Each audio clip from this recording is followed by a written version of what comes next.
Awesome. Well, hey, thanks very much for that summary and the amazing overview by Derek and Anair here. So we actually have quite a few questions streaming in from the audience so far. So I want to start with question number 1 from Darius. And he asks, for the local admin privileges, will there be tracking of the actions that the user did with the local admin privileges? And I'm going to start with Derek and hand it over to Anair. Yeah, so as I said during one of the use cases, I talked a little bit about directory insights. And so via directory insights, the admin would have access to the logs associated with that user and that device that are taking place within the JumpCloud realm.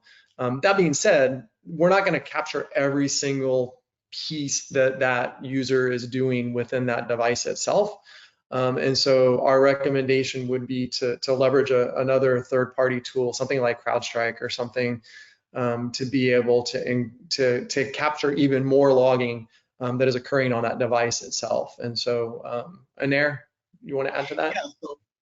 So I think that you can do it. As you saw, we can get into the workflow actually a few integrations and steps to basically enrich the whole context of the workflow.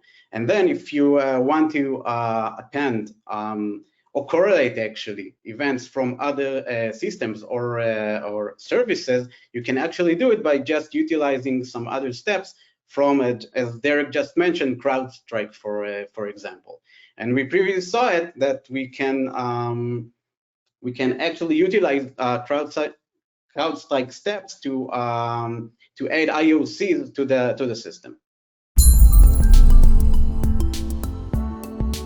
Please subscribe and check out more content from us.